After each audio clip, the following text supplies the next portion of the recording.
everyone, it's Jack from Cultaholic.com, back again with another Wrestlers of the Week. It's my favourite time of the week because we get to look at stats and figures, and I get to feel all nerdy, and I get to talk about which wrestlers I find good and why, and I get to impart my wisdom onto you, and you can leave comments below with your wisdom. It's an exchange of wisdom. Before I begin as well, I just want to give a quick shout out to the Frog and Fiddle in Cheltenham, where Attack Pro Wrestling is taking place today, and I'm attending the show, so I've got to literally get a train straight after this video, and I hope I make it in time. I'm not wearing a watch. I don't know why I looked at it's the Cultaholic wristband. Good stuff. Frog and Fiddle, Attack Pro Wrestling, Cheltenham. Lovely. Now on to the honourable mentions. There's a few honourable mentions that I could give a shout out to, but it's not been that heavy a week in terms of honourable mentions. Kairi Sane did well in NXT.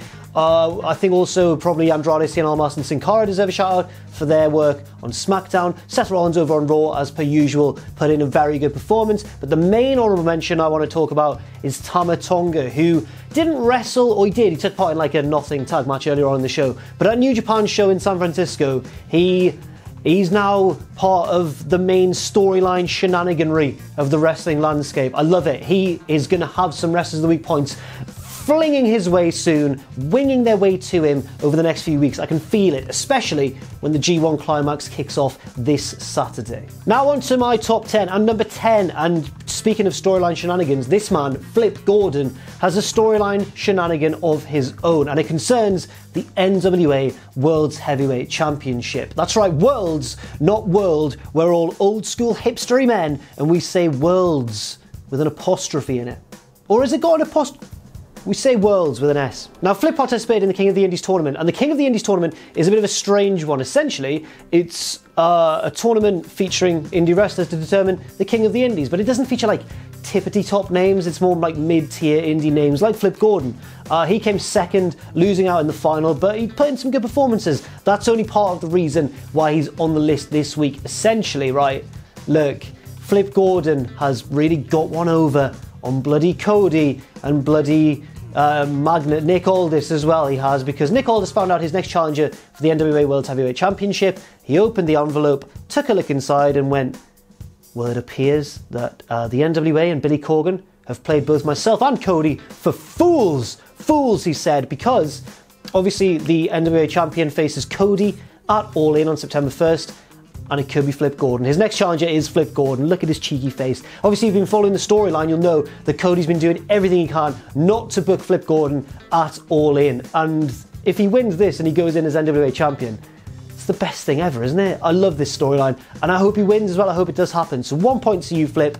Congratulations, sir. Big salute to you as well, because you're a former military man. And big, do that as well, because you're a flat earther, I guess. Number 9, Drew McIntyre, the Barbarian King of professional wrestling. It's his first appearance on this list. It's his first 2 points, so he's right down there near the bottom. But if things go the way that I hope they do, he could be picking up some big points in singles action soon. Maybe, don't freak out too much when I say this, but maybe as Intercontinental Champion. What?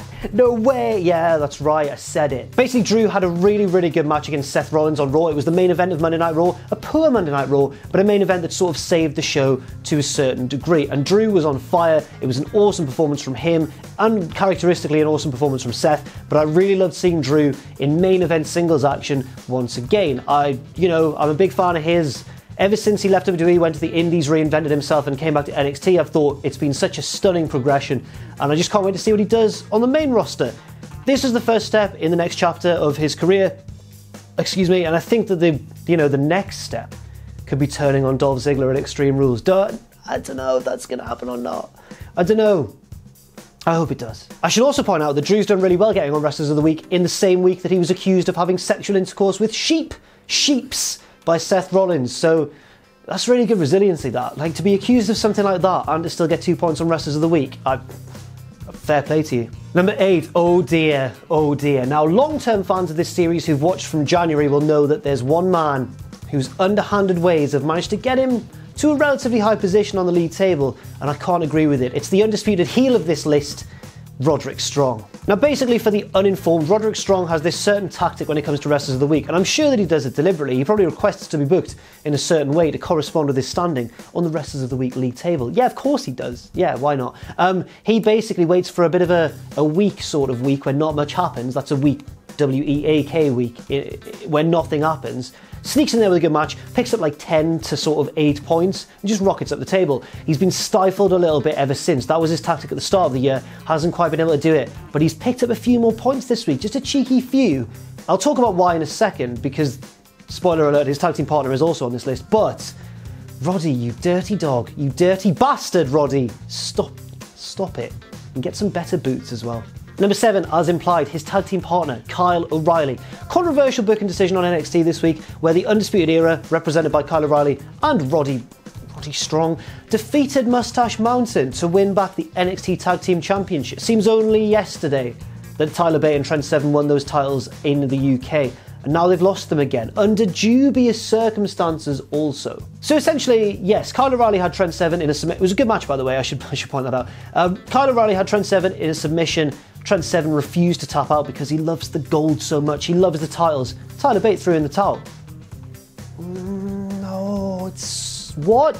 What have you done, Tyler? I can't believe you've done this. Kyle O'Reilly and Roderick Strong both put in really good performances, well deserving of their points, but I can't help but wonder, what does this mean for Mustache Mountain? Is Tyler Bate going to turn heel? Because to me it suggests that he is going to be the one turning heel, because Trent Seven valiantly, in a babyface way, refused to tap out, whereas Tyler was the one going, oh, we can't do it anymore. Now, that would imply that Tyler's going to be the heel. But if I look at, the two members of Mustache Mountain, as I've seen them before in the independent scene, Trent's the far more natural heel by far. He's bigger, Tyler's smaller, more natural a babyface because of it, because he's sometimes the underdog. But Trent, when he's a heel, cuts the funniest, most savage heel promos ever. Like, some of the best, funniest heel promos I've seen in wrestling in recent years. So, it's a curious one. And I wonder if they're going to do a swerve the other way, and Trent's going to be so annoyed with Tyler, he's just going to batter him, and then he's going to turn heel. Well done, the Undisputed Era as well. Good job, lads. Well done. Number 6, the king of all of our hearts, obviously, Cody Rhodes, or Cody, or Sea-Dog Millionaire over there. Cody had maybe the best singles match of his career. It's between this and the match with Okada that he had last year. But yeah, this was a great match for the IWGP Heavyweight Championship against Kenny Omega. Not sure what the referee was doing. He didn't seem to give too much of an arse. Didn't give an arse. I can't swear, so I'm trying to think of other... He didn't give a poppycock at all. He didn't give a Twelvington threes. What am I talking about, man? The referee didn't care too much for the rules of this match because, basically, there was a table involved, there was a ladder involved, and various sorts of shenanigans. The best spot came, I think, when it looked like Omega was going to superplex Cody from the top of a massive ladder in the middle of the ring, all the way through a table on the outside. They set it up perfectly. We were all waiting for it, thinking, this can't happen, can it? And then it was Cody who hit the superplex, right back down into the ring, big bump on the floor, well, on the canvas, and it was just superb. The match wasn't the best one on the show, but it was maybe the most dramatic. I really enjoyed it, and I agree with the booking decision as well. Cody, I don't think you should have won, you big loser. So there. Next up, his opponent, Kenny Omega. Now, I've just talked about that match. Kenny always pulls out the bag. He is arguably the best wrestler in the world today. Hefty wad of points for him this week. I want to talk about Kenny's potential future on this league table because, as you know, the G1 Climax starts this Saturday and Kenny is in the same group as, well, Tetsuya Naito, Kota Ibushi. There's a lot of good matches. Tama Tonga, who he's going to be feuding with soon as well. There's a lot of mouth-watering matchups for Kenny in the B block of the G1 Climax. And does that mean that he's going to pick up 10 points after 10 points after 10 points? On the other hand, you've got, so many good wrestlers in the G1 Climax that Okada could pick up loads of points, Tanahashi could, Naito could, Ibushi could. It's going to be a tense few weeks for Wrestlers of the Week. And you know what? If I was Will Ospreay, I'd be a little bit scared of my perch there at the top of the league table. But yes, Kenny won the match and it all looked like Bullet Club was united again. He hugged Cody, the Bucks were there, everyone was loving it. And then he got jumped by Tama Tonga, Tongaloa, and their dad, Haku, the biggest dad in all of wrestling. And yes, Tama Tonga is the new big challenger to Kenny Omega, and it's going to be interesting because I've been waiting a long time for Tama Tonga to get a shot, and a lot of people have as well. I just can't bloody wait for that match in the G1. Well done, Kenny. 6 points. Number 4, Jay White from New Zealand, mate. That was Australian. I'll try again. Number 4, Jay White, Lord of the Rings. You can tell my experience of the New Zealand accent is limited only to Flight of the Conchords and Travis Banks. So Jay White was a controversial figure this week, although not the most controversial figure, as we'll find out in a few moments. But he was one of the most controversial figures this week because he, threw his opponent into the barricade.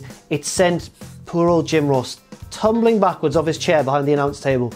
And apparently he's legitimately injured, like he broke a rib or something. So well wishes sent to JR, of course, a very respected figure in the wrestling business. But fair play to Jay White, he milked it.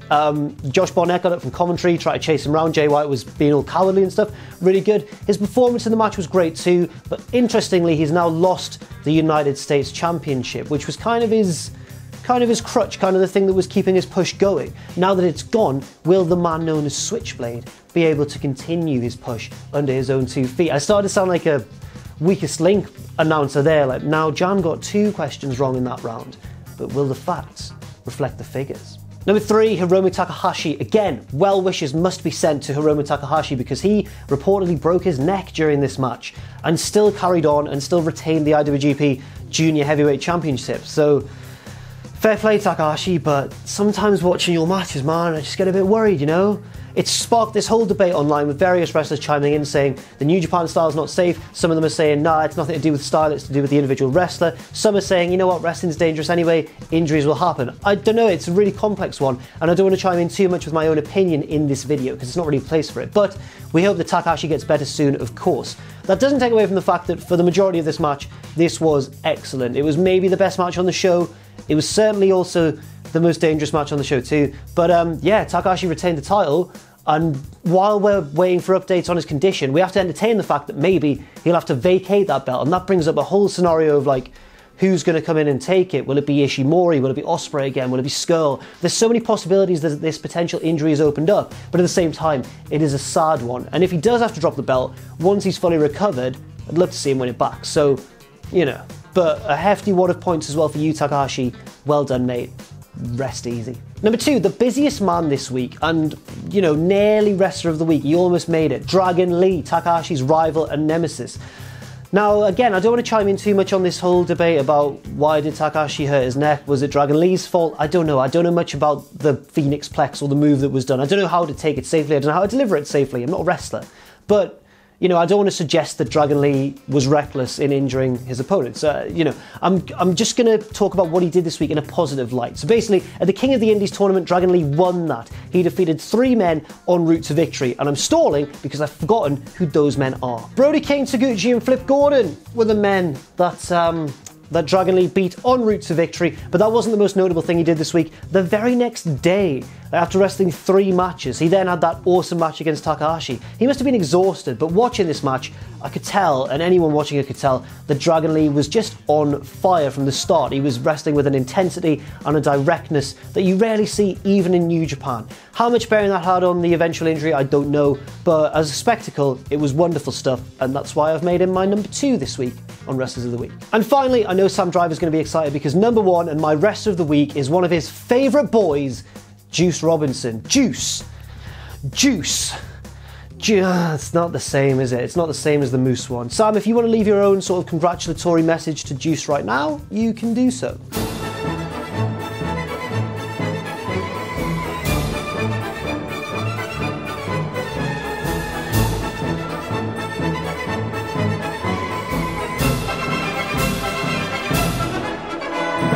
So yes, Juice Robinson is my Wrestler of the Week. He defeated Jay White and became the new IWGP United States Champion. He is now really reflecting the big push that he got in New Japan. For a long time, Juice has enjoyed the sort of connection with the crowd that only a man whose first name is Juice can enjoy, really. Just sounds fun. He also dresses fun, comes out, has a bit of a dance, shouts a lot, swears sometimes. Everything, all of those things are fun, I think, that I've just listed off. He also sometimes wins important wrestling matches, another fun thing, and he did that this week and celebrated with just beers, and the fans were there. He was in the crowd for a long time after the match, reportedly, just celebrating, and fair play to him. He's won that lovely red belt, so, you know, the world is his oyster now, and it'll be interesting to see what he does in the G1 Climax. That's right, he has entered the tournament for the first time ever. Well done, Juice. Not bad for an NXT reject, in all fairness. So now if we take a look at the league table, we can see that in a sort of ironic way, this week's big winner is Hiromu Takahashi, who's tied Matt Riddle for 3rd place. A little bit further down, we can see that Kenny Omega has opened up a little bit more of a gap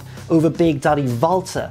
A little bit further down again, if we wait a second, Cody Rhodes has found his way up into 16th after his impressive performance in San Francisco, and sneaky Roderick Strong is back in the top 25, jumping ahead of one of the men he beat on Wednesday night, Tyler Bate. Well, what a week, and before I leave you, I just want to again reiterate that the G1 Climax starts on Saturday and could change the game. I was worried that the Best of the Super Juniors was going to just mean that Ospreay ran away with this at the top, but Zack Sabre Jr. stayed in touch with him. He's in the G1, and also you've got Omega, you've got Okada, you've got Naito, you've got Ibushi, you've got Tanahashi. All these guys can realistically be wrestlers of the week. They could do it, any one of them could do it 3 weeks in a row or something like that. Something crazy could happen. So it's gonna be very interesting to look at the league table in the future.